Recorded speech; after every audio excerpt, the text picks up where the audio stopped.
Mr. Speaker, I'll withdraw my point of order and rise in opposition to the motion to recommit.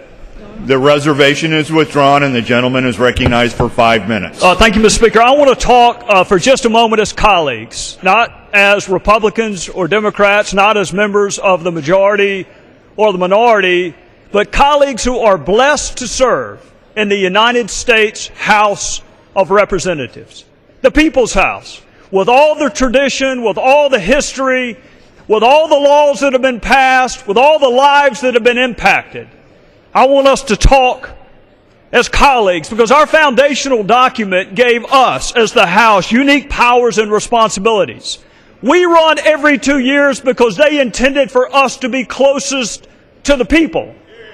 The President was given different duties and powers. The President was given the duty to take care that the laws be faithfully executed. So my question, Mr. Speaker, is what does that mean to you, that the laws be faithfully executed? We know the President can veto a bill for any reason or no reason. We know the President can refuse to defend the constitutionality of a statute, even one that he signs into law. We know the President can issue pardons for violations of the very laws that we pass. And we know that the President has prosecutorial discretion as evidenced and used through his U.S. attorneys.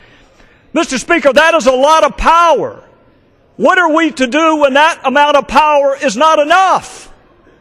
What are we to do when this President or any President decides to selectively enforce a portion of a law and ignore other portions of that law?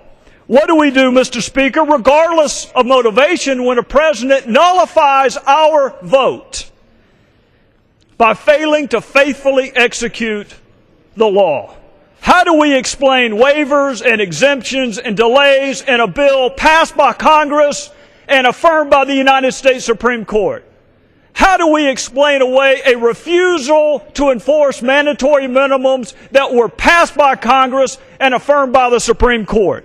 And why pursue, Mr. Speaker, immigration reform if presidents can turn off the very provisions that we pass? You know, in the oath that brand new citizens take, it contains 6 different references to the law.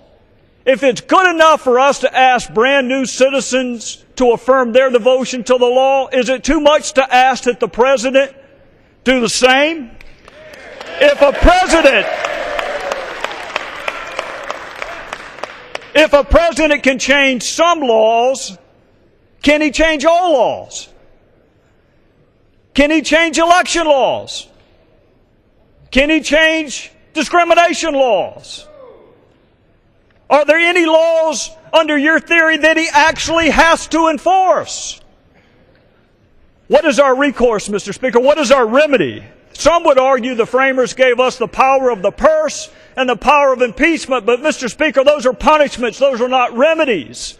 What is the remedy if we want the executive to enforce our work?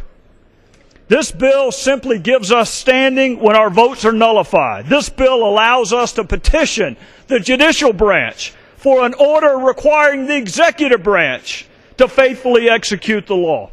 Mr. Speaker, we are not held in high public esteem right now. Maybe members of Congress would be respected more if we respected ourselves enough to require that when we pass something, it be treated as law. Maybe we would be more respected if we had a firmly rooted expectation that when we pass something as law, it be treated as law.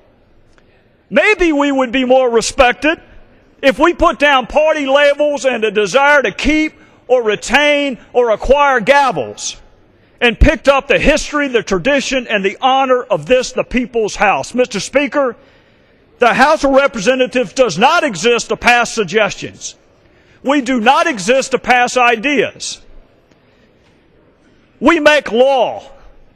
And while you are free to stand and clap when any president comes into this hallowed chamber and promises to do it with or without you, I will never stand and clap when any president, no matter whether he's your party or mine, promises to make us a constitutional anomaly and an afterthought. We make law.